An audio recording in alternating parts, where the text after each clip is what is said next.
to the mentions and sentiment analysis portion of the digital reputation suite. If you're running a campaign for a client that has a corresponding digital reputation suite enabled, you'll enter into the client project. From the left-hand navigation, go to digital reputation, and then navigate to visibility and reviews. From here, you would land on the overview, which would look like this, and you're going to have a mentions overview.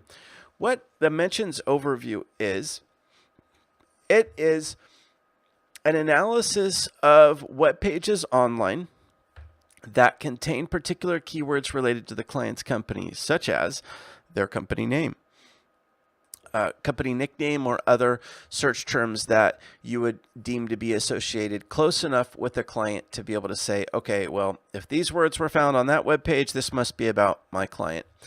And then that we have a system that will automatically analyze that web page content to figure out what % positive, neutral, or negative that web page content is.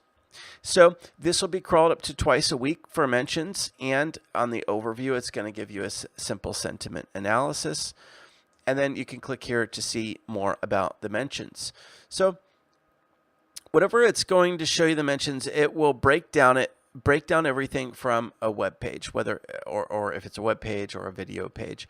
And then it's going to show you if that content was neutral, somewhat positive, very positive, or negative.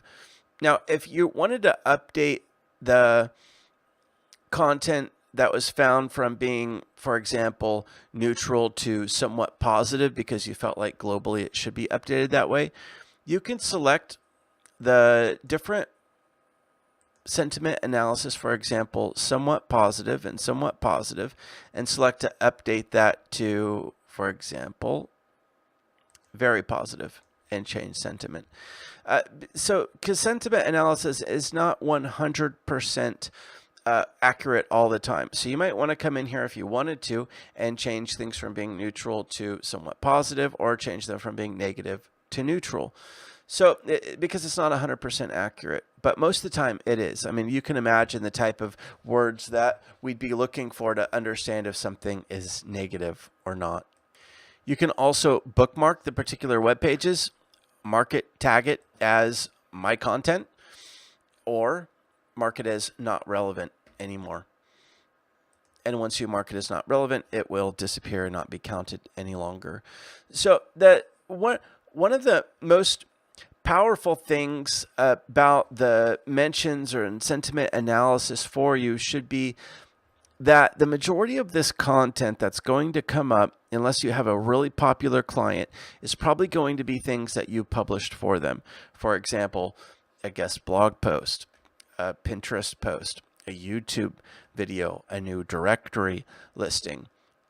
So this is a fantastic way to show them on a graphical format, even the new content being published for them, the sentiment around that content, instead of just a typical work report. So mentions and sentiment analysis is a fantastic way of showing their brand expansion online through efforts typically geared towards SEO.